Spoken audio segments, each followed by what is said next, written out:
નમસ્કાર મિત્રો, દેશ અને દુનિયાના સુપરફાસ્ટ સમાચારમાં તમારું સ્વાગત છે।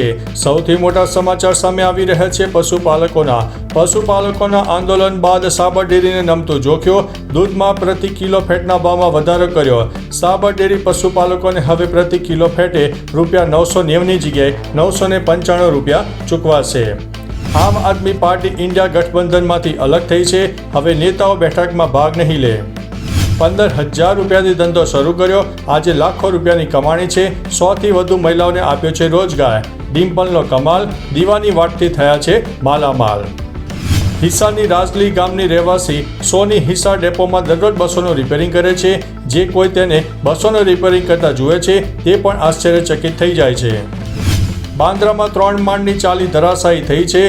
10 જેટલા લોકો ફસાયા છે। બચાવ કામગીરી ચાલુ કરવામાં આવી છે। TRF વૈશ્વિક આતંકવાદી સંગઠન જાહેર થયું છે। પહેલગામ હુમલા માટે લીધી છે જવાબદારી। ભારતની 2 બેલિસ્ટિક મિસાઇલનું સફળ પરીક્ષણ, પરમાણુ શસ્ત્રો વહન કરવામાં છે સક્ષમ। રાષ્ટ્રપતિના હસ્તે અમદાવાદ શહેર સ્વચ્છતા સર્વેક્ષણ 2024 એવોર્ડથી સન્માનિત કરવામાં આવ્યું છે। અમદાવાદમાં ફેમિલી કોર્ટના જજ સામે ઓનલાઈન ફ્રોડ સામે આવ્યું છે। પૈસા રિફંડ કરવાના બહાને 94,000 રૂપિયાની ઓનલાઈન છેતરપિંડી થઈ છે। ઓનલાઈન મંગાવેલા ડ્રેસ પ્રમાણે એક ડ્રેસ ઓછો આવતા કસ્ટમર કેરમાં કર્યો હતો કોલ, પરંતુ ફેક કસ્ટમર કેર સેન્ટરમાં કોલ થઈ જતા છેતરપિંડીનો ભોગ બન્યા છે। રિફંડ લેવા માટે UPI ID ઉપર પેમેન્ટની પ્રોસિજર કરવાનું કહીને આરોપીએ પૈસા ઉપાડી લીધા હતા।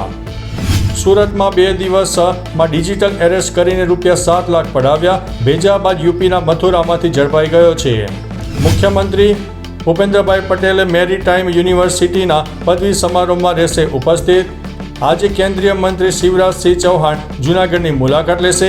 શિવરાજસિંહ ચૌહાણ મગફળી સંશોધન કેન્દ્રમાં પણ જવાના છે। આજે ઉત્તર ગુજરાતના કેટલાક ભાગોમાં ભારે વરસાદની આગાહી વ્યક્ત કરવામાં આવી છે। તો ચાલો મિત્રો, ફરીથી દેશ અને દુનિયાના સુપરફાસ્ટ સમાચાર લઈને મળતા રહીશો। ત્યાં સુધી અમને રજા આપશો। નમસ્તે।